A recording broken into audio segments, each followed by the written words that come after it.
Good morning, everyone. My name is Alex Cornell-Dehu. I'm president of Elected Officials to Protect America, and welcome to our press conference on electric vehicles. We want to thank the Biden administration for their leadership in moving the electric vehicle production and availability to everyone forward. We're going to see over 500,000 electric vehicle charging stations being built across the United States, which is extremely exciting. And the goal by 2050 to have hybrid or all electric is also an exciting one to see. However, there is much more room for improvement because the trajectory this is going on is pretty phenomenal. And we'd love to see an increase in the standards that mirror California's, where it looks like to hit us on track of 60% pollution reduction from new vehicles by 2030 and 100% EVs by 2035.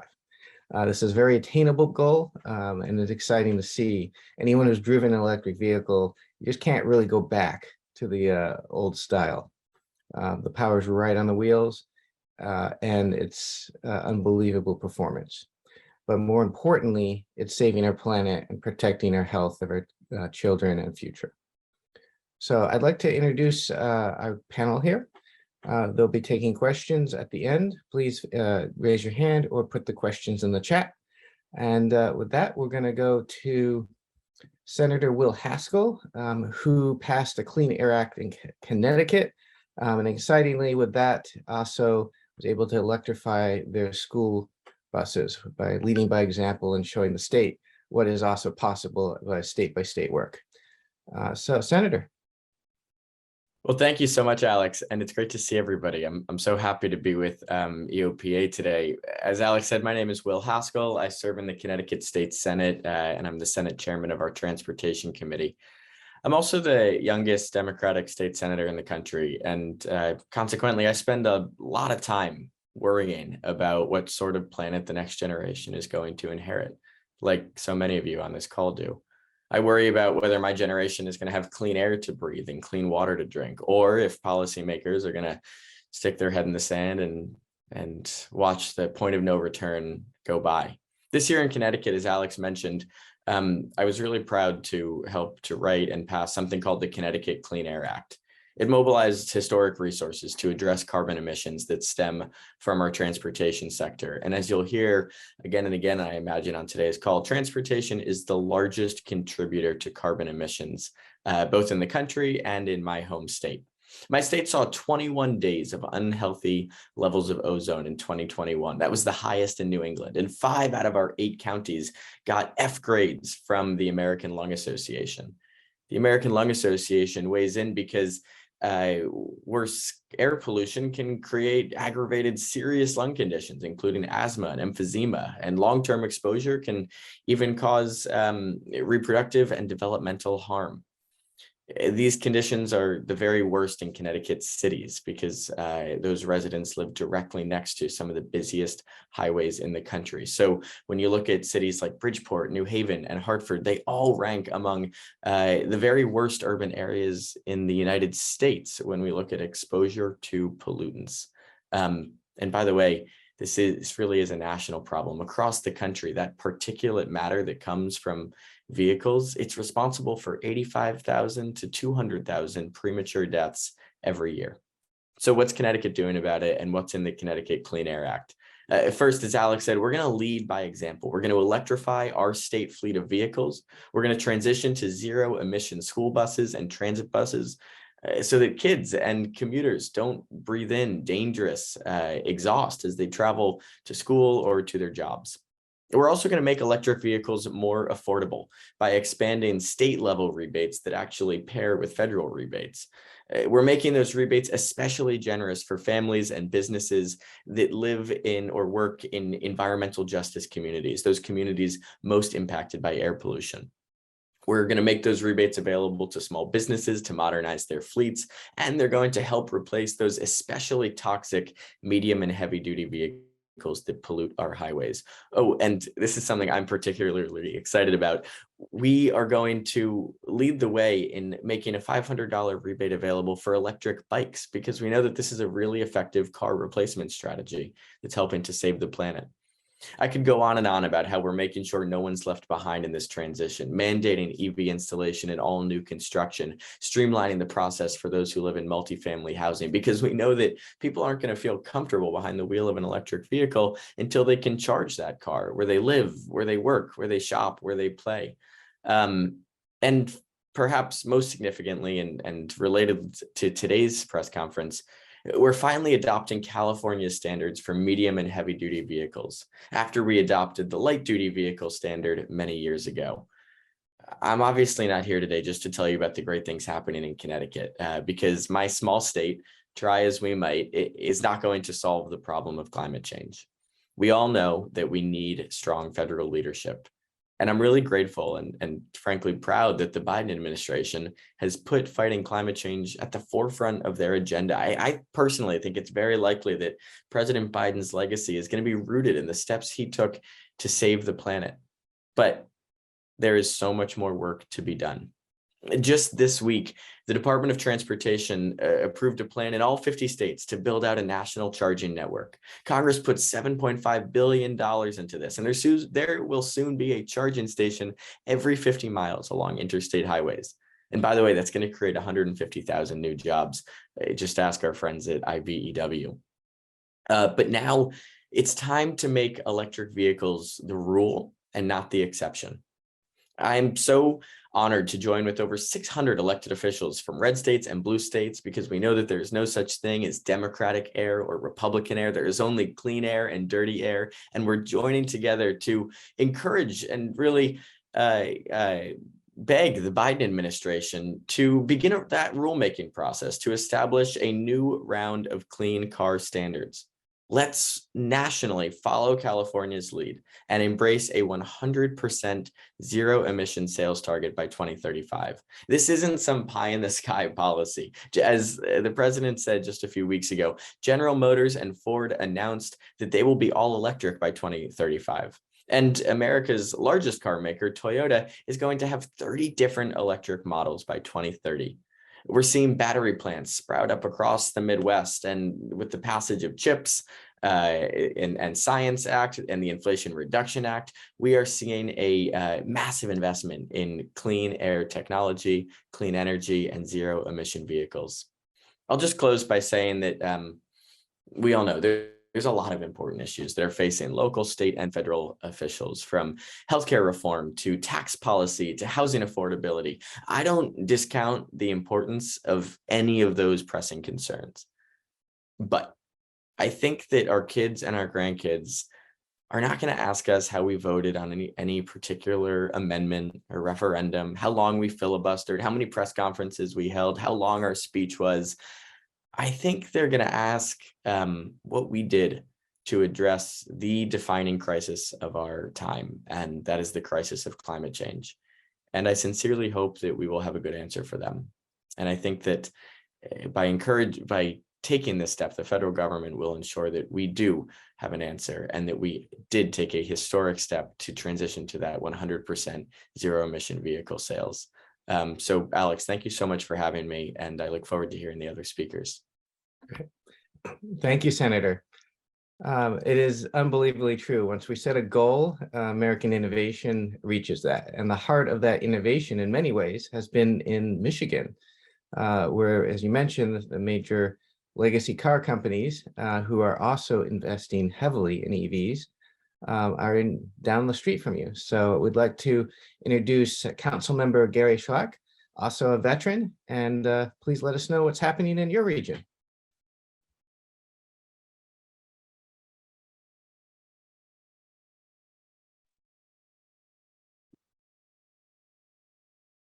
And let's get the unmute button. Let's see. I think you're good now. Yep, I had to unmute. I apologize about that. Well, thank you, Alex. Alex said, my name is Gary Schlack. I'm an Allen Park City Councilman.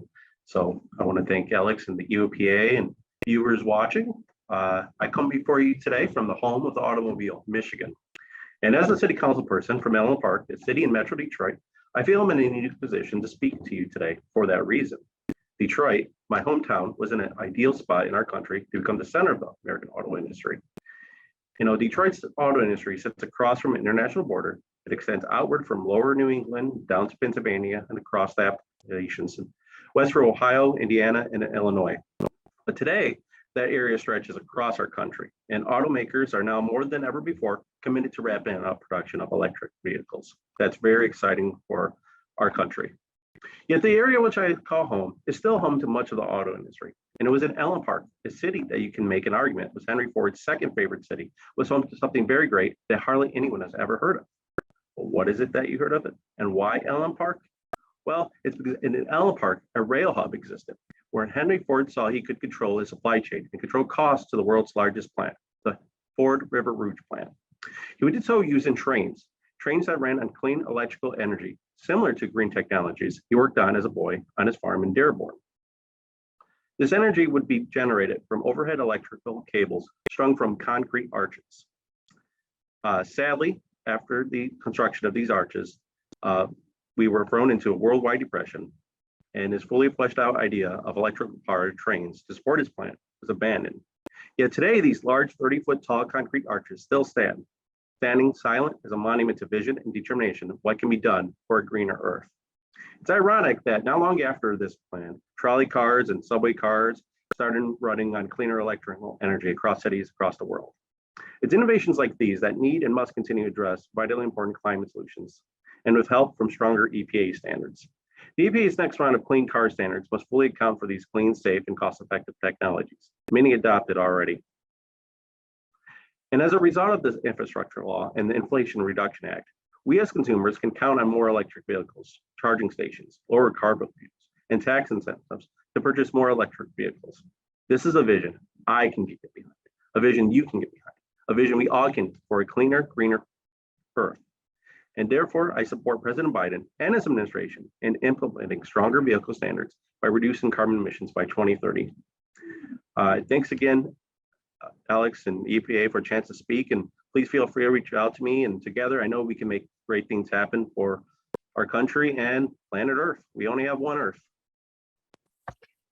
Thank you. I didn't know about the history, so I really appreciate that. Next, we're going to continue across the United States and go to California, which has been a leader in creating clean car standards. And Alex Walker-Griffin, he's the vice mayor of Hercules, California. Thank you, Alex. It's always good to see another Alex online. And then good morning, everybody. You're currently watching the golden California sunrise behind me. But I'm really excited to have this conversation. It's something that is obviously important to me, but it's important to all of us. Just recently, I was looking at some numbers, and just this past year alone, 40% of Americans have experienced severe weather-related conditions in their hometown, whether that be flash floods, fires, you name it. What we're seeing right now going on in the South with these hurricanes. No one is exempt from climate-related issues in their home states. No one is exempt from not experiencing any of these problems. Here in California, I've never had a snow day in my entire life, all 25 years I've been alive, but I have had fire days because the fires from our neighboring counties and our neighboring cities, the smoke is just too thick that schools have to literally close down. And I can remember being a 10-year-old wiping the ashes off my dad's car before I had to go to school, because that was just a fact of reality. But in this point right now, I think that we have a lot of room to be optimistic with the Biden administration signing the Inflation Reduction Act, giving $369 billion to states and local jurisdictions so they can jump on clean air vehicles. It's something to be excited about, because as I talk to some people here in the Golden State, and even though we are a leader in climate change and climate change initiatives, we still have a lot of people who are hesitant. The biggest question that they ask is, how can I afford this $50,000 vehicle? Well, great. The Biden administration has launched some tax incentives so that way we can drive more equity in this, because it makes no sense to have only a few people who can afford electric vehicles and then have disproportionate amount of people who can't be in that same realm. And so I'm proud of what the Biden administration has done to make sure that we can address some of these issues. And if you look at some of what the things that California has done, by 2026, car dealerships have to have a plan for their phase-in of electric, hydrogen, and hybrid vehicles into their fleet that they sell. I think that's something that's pretty bold. And it's no mystery what we've heard about California, where we're requiring by 2035, all car production and manufacturing in this state and sales has to be electric. Those are just some of the steps that we're taking out here in the Golden State. And it makes me proud to be a California resident, but the work has to continue with the federal level. And just a few weeks ago, I was in Arizona, and I'll actually be back out there in a couple of weeks. And it was just weird, just crossing into a different state line and knowing that I was in a completely different world in terms of environmental quality. Just a few months ago, I was out in Utah, and the very first thing that I saw when I landed was thick smog. And it reminded me of some of the sentiments that we have here in California. Yes, we lead the way with clean air and we lead the way with so many different technologies. But as you go into Long Beach and as you go into Orange County, you start to notice some of these refineries that are right, quite literally next to some people's homes. And if you're like Hercules, we're surrounded by refineries. So we have a lot of work to do. And with that being said, the reason why cars are so important is because one, they're one of the biggest things that we deal with in our everyday life. But on top of that, they contribute to 40% of the pollutants in our environment. In my neck of the woods here in Hercules, we're smack dab in the middle of the Bay Area. Our county literally just got rated as having the worst traffic in the entire state. The biggest and most populous state in this entire country, my home county, has that problem. And on top of that, too, I just happen to live next to one of the busiest freeways in the entire country. So when we have some of these conversations, this is a lot more local. This is not some guy with long hair from the 1970s preaching about environmental stuff. This is about people who are alive right now. And I will say this, I've kind of talked about this before, being a part of the Generation Z elected officials, this stuff becomes a lot more personal because now I'm seeing the effects of having to grow up with never having a snow day like my dad did in Chicago, but now I have fire days, and these are becoming all the more relevant and all the more consistent. And I will admit it's a little frightening, but again, I think this is an opportunity for us to be optimistic because the states and local jurisdictions are putting in the groundwork. A couple months ago, I passed an ordinance here in town that requires new development to be 100% electric. And if you're going to remodel your home over 50% of the home, you have to switch it to electric as well. That's just one way we're getting people comfortable with what's coming. And I will admit, change can be scary for some people who have traditionally had some of their gas powered stuff. But that's why we need to phase into some of this stuff because this is saying that we care about our future, such as the senator mentioned that this is thinking about long term. There's a saying that you plan for the next 7 generations. And I think the stuff that we're doing right now is planning for that next 7 generations. So that way they won't have to ask themselves, what was a fire day like? This will never be a new normal to them. So I'm excited to work with my colleagues around the state. And thank you to EOPA again for having me and a fellow Alex. Well, thank you, Alex. So you bring a really good point of how EVs will cost less to maintain and have higher performance. And the combination of how it's 40% almost of our emissions out there is a significant step forward to preventing the fire days in California, because sadly, there's no fire season anymore. It's all year round. Oh, no. And as a guardsman, I'll tell you right now, it used to just always be like towards the summer. Now, any plan you have in the fall, winter, it's tentative. And one more thing I forgot to add, if you're like me, who likes their trucks and their SUVs, start looking into Ford and some of these other companies as well. They're making sure that everyone can be adapted and not just people who like your sedans. Oh, absolutely. I'm looking at one of those, maybe even the Cybertruck up in Maine.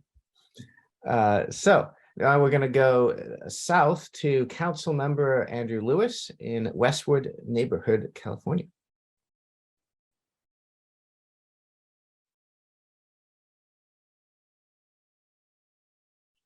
Andrew, you have the floor.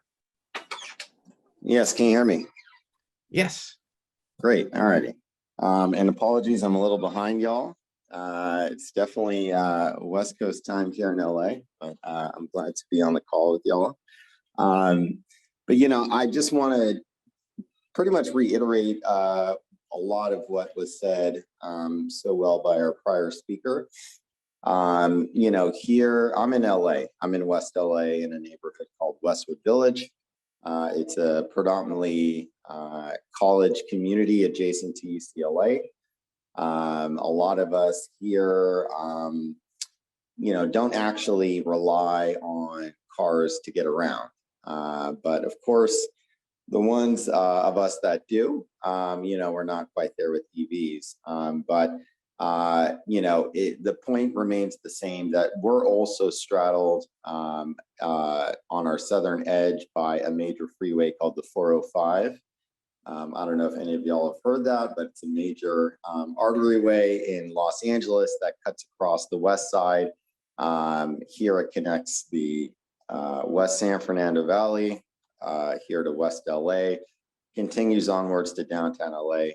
But it couldn't be more ever more present, the smog and the air detriment that having these major artery ways right through our communities contributes to negatively to our public health. I don't know if y'all remember back in the day in California, at least in LA, we used to have smog days. Those were days where the air was so bad, they'd almost cancel school. You couldn't see the mountain range skyline. Luckily things have gotten better since then. But point remains the same, that there are simply too many, diesel and fuel powered cars on the road. And that, we immediately need to get them off, and replace those with EV powered cars. As was said before, I want to touch on a quick anecdote about quote unquote fire season in LA. This wasn't a common thing, in prior decades. I think Alex can attest to this. In my neck of the woods, having gargantuan fires next to the Getty Museum here in West LA was not commonplace. Having here at UCLA emergency text messages that we may need to evacuate the campus because of an impending fire and poor air quality wasn't a common thing. These are new occurrences. This is climate change in action. And I don't know if y'all saw the video a couple of years ago of someone driving on the 405 through the Sepulveda Pass of what looked like an apocalyptic video with like fire burning on both sides of the freeway. But these are not commonplace things, and this is on the ground current evidence that change is occurring now, and that we need immediate action to start to hopefully scale this back. So I'll leave it there, but all that to say that action definitely needs to happen now. This is something actually that we should have been working on. We should have been having the Zoom call many years ago on this topic, but it's ever clear now. Last thing I'll add, sorry, I'm talking too much. Very last thing I'll add too, by way of immediate climate impacts is I don't ever remember having a week and a half of over 100 degrees in LA, 2 miles from the ocean, that we just had. That's unprecedented. That's not normal. On top of that, the last day was ended with hurricane impacts on our southern border that were creeping up from Mexico.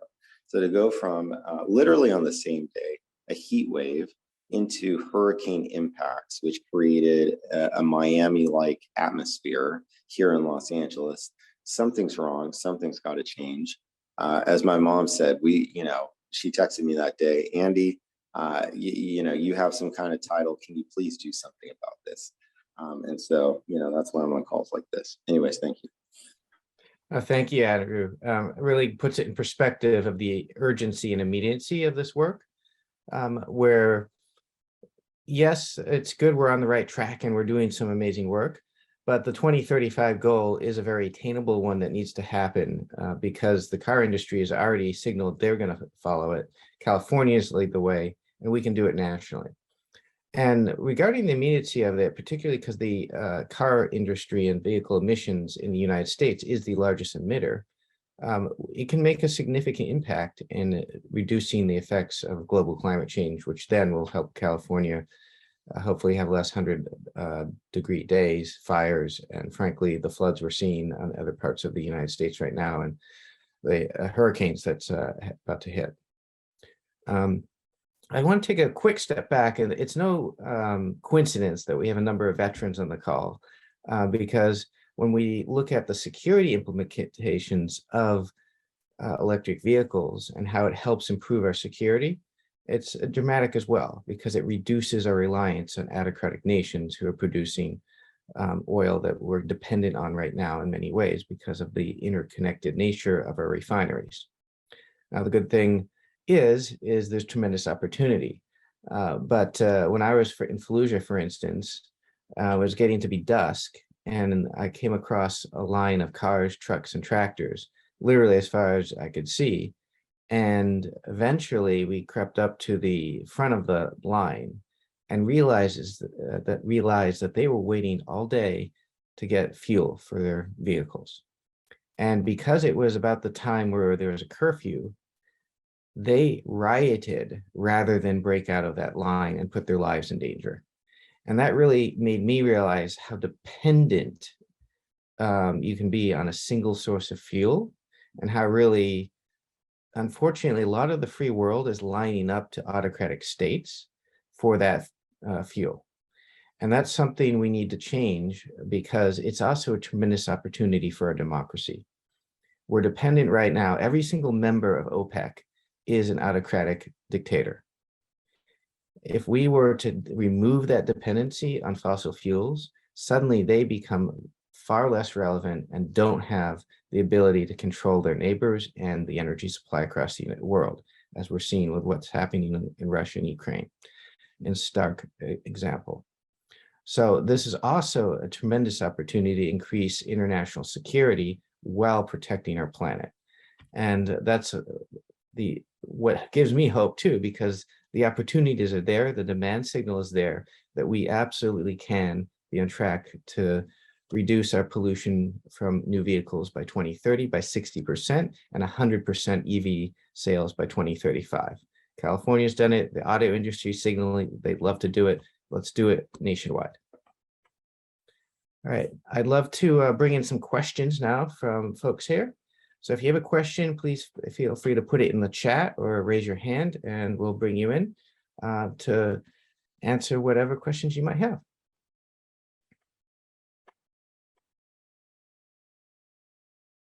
All right, we have one question here looking at, will there be kind of a combination question we'll look at. But Senator Haskell, since I know you have to leave first, just in case, for young elected officials on the planet who are in Gen Z and the end of the millennials, or the end, hopefully not the end of our millennials, I would like to be here for a little bit longer. How does age influence your perspective on climate change? Sure. Thank you so much for that question.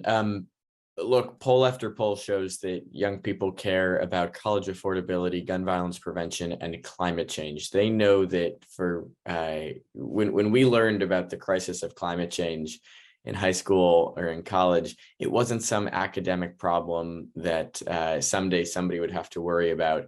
It was a problem that was going to impact our ability to lead happy and healthy lives. As I think Alex said earlier, at this point, 40% of Americans live in a community that is impacted by extreme weather. That's only increasing. So as a young person in politics, like so many young people in politics and out of politics, I think about climate change constantly. I think about it from a policy perspective, and I think about it from a personal perspective about how it's going to impact my ability to lead a happy and healthy life. And that's why I've really put it at the forefront of my work in Connecticut. And it's why I think as we start to elect a next generation of leaders across the country to local, state, and federal government, I'm really optimistic that climate change will start to receive the attention that it deserves. Great.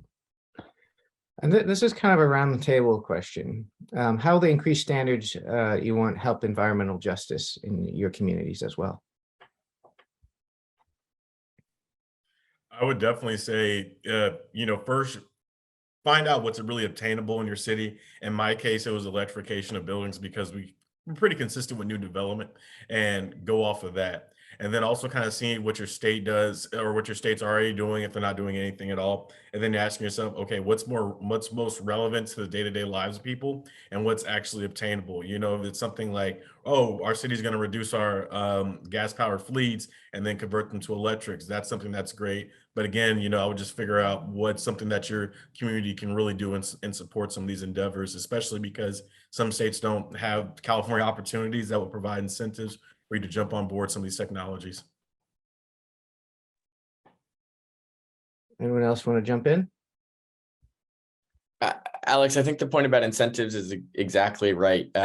I probably wouldn't support a 100% zero emission rule like California adopted if we didn't pair it with efforts to make these vehicles more affordable, right? As we transition to electric vehicles, we need to keep in mind two really important prongs of this fight. The first is affordability, and that's why the Inflation Reduction Act, which includes groundbreaking credits, newly generous credits targeted and rebates targeted towards environmental justice communities, will make electric vehicles more affordable. I'm excited that Connecticut and so many other states are supplementing those federal credits with even more state credits.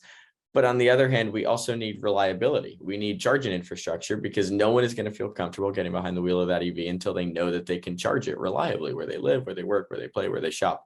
All that to say that we need both prongs. And I wouldn't support a stricter rule if we weren't investing billions of dollars nationally in making electric vehicles affordable for everybody. But because we are, I think now is the exact right moment to make this leap and to reduce pollution by adopting that stronger rule.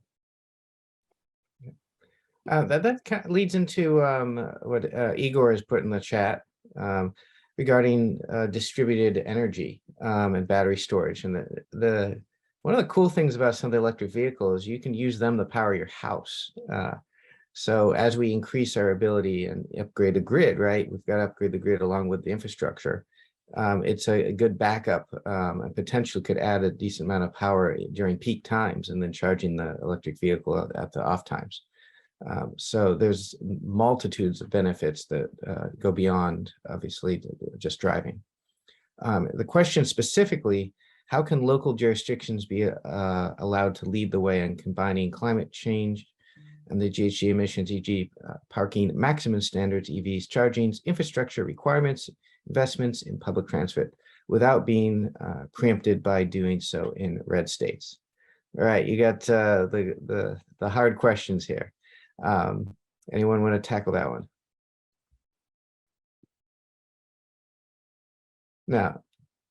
I can give my 2 cents. Go Again, for it. it all starts with an ordinance, set that ordinance that establishes that precedence. Igor lives right down the road from me. He's 10 minutes down the road from me. So our area is pretty friendly when it comes to some of these initiatives, but the further east or north that you go, that's not always the case. And then start where something people can feel it. Again, I'm always going to push for electrification of buildings and homes because that's something that one is a huge consumer of just gas and some of the biggest products of what's harming our environment. So if you set the tone through that, then I think that it will allow a precedence that becomes a lot more digestible, because when you talk to some people about electrification, they still get a little iffy as if everything's just going to go black one day. Yeah.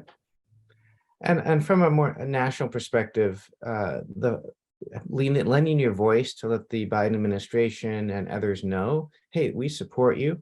This is really important for our communities, right? And here's how we can help implement it in the communities, particularly because a lot of the funding coming through with the IRA and the Infrastructure Act is not all formula-based going to states. A lot of it's grant-based going directly to local jurisdictions.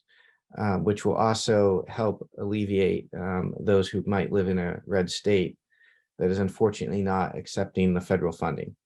I don't know why you wouldn't want to accept the federal funding to improve the quality of life for your communities, but some of them have sent a signal. However, the demand signal to the market right now is that this is happening and it is on its way already.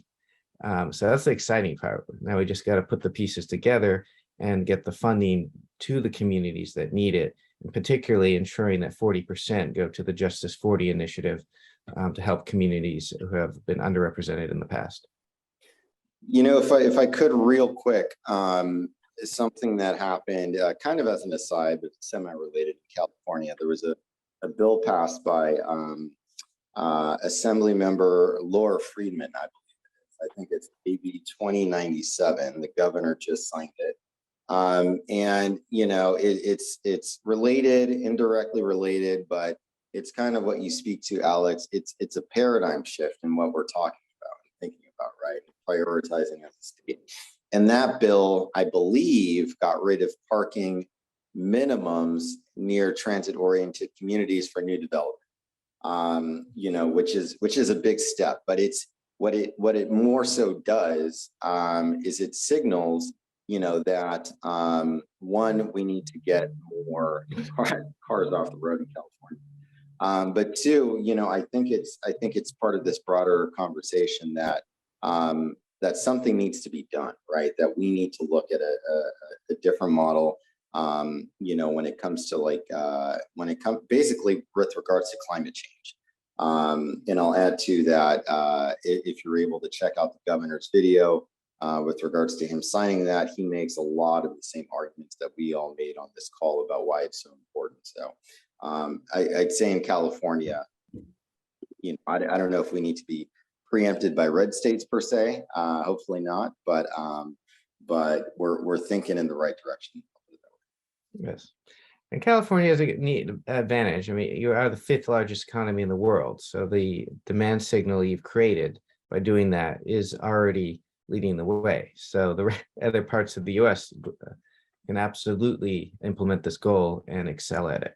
I mean, we made over what, 300,000 airplanes during World War II.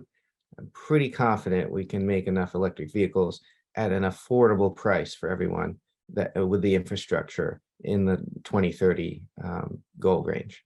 It's something America is pretty good at when we put our mind to doing it. The key thing, I think, also is the affordability of them, because still most of them, without the incentives, are out of range for most people. No pun intended, I guess. All right, so we're going to go to, let's see, Hank has a question. Are there policies from other states and towns that you would like to adopt in your own jurisdiction? Who would you look at as other environmental policy leaders? So what innovative ideas have you seen, particularly surrounding EVs, and how this incentive would help maybe expand that? Ooh, I'd love to jump in there if that's okay. Please. Here's something that I really wanted to include in the Connecticut Clean Air Act, and it got taken out at the last minute for some political reasons, but it's something that I hope that the legislature will consider in the future. Colorado enacted a carbon budget a few years ago, which folks may be familiar with. Essentially, they say that every new infrastructure project has to be evaluated for whether it's going to increase or decrease carbon emissions. And if it's going to increase carbon emissions, for example, widening a highway to try to alleviate traffic, that's acceptable only if it's paired with an investment that decreases carbon emissions in a commensurate way. So you can expand that highway, but in exchange, you have to invest in a greenway. You have to invest in charging stations. You have to invest in the electrification of school buses, something that's going to keep the state within its permitted carbon budget. I think that's such a cool idea because we're living in this historic moment where there's more money being spent on infrastructure than has been there since the Eisenhower administration. The problem is, if we don't spend that money wisely, it could actually worsen the crisis of climate change, not make it better. We have this really important and unique opportunity to make sure that this historic investment is being spent in ways that reduce carbon emissions, not increase them. And I just am so inspired. I think Colorado, to my knowledge, is the only state that's enacted a carbon budget. I wanted Connecticut to be the second. I hope that 49 other states will follow suit. I'd love to see that in Maine too, where I'm currently at. So, all right, anyone else have any ideas they'd love to share that they have seen? If not, I think we're going to move on to, let's see, we have our final question here, or we maybe have time for one more. We mentioned the CHIPS Act. How does that connect in helping buy EVs? And I broaden that out too, is like how's the whole package of what's coming through helping the average person actually be able to attain an electric vehicle?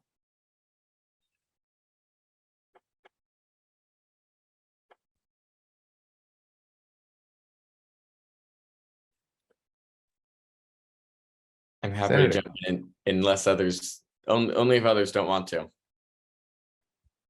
It's all you, Will. I think I mentioned the CHIPS Act in my remarks, so I'll just say very briefly, it's going to help make sure that that electric vehicle you buy is made in the United States, and therefore harness this incredible economic opportunity for our country to be at the forefront of manufacturing once again. We're seeing the Chips and Science Act and the Inflation Reduction Act spark historic investments in battery technology and other 21st century infrastructure needs that help these cars to run. So even if as a consumer, it might not make a huge difference for you, it is going to make a huge difference for our economy that car that you buy will be made in America, almost every part of it. Yeah, absolutely. And then it qualifies for the tax credits or rebates under the IRA Act, which then is $7,500 or $4,000 for a used vehicle, as long as that vehicle is produced in North America. So those tie together to allow the rebates to get to the folks who really need them to buy a vehicle. And in addition, then you tie it with the Infrastructure Act, which now is going to put 500,000 EV charging stations across the United States, with some more expansion with the IRA. Now we actually have both the infrastructure, the back end technology that's being produced locally, which makes us more secure from other global threats that are not dependent on certain nations for our chips. And then comes down to the fact that, hey, a rebate or a tax credit now puts this vehicle within a range which can be bought by a good chunk of Americans. So a very attainable goals, I'd say. So any other final comments or questions before we move on? Great. Well, I want to thank our elected officials who took the time and got up early to do this conference from the West to the East Coast to the heart of Carland in Michigan, or the auto industry, I should say. And thank you for everyone who attended. If you have further questions, feel free to reach out Ramona or Alex at protectingamerica.net. And we're happy to connect you individually with folks who spoke here, or answer any follow-on questions. Thank you, everyone.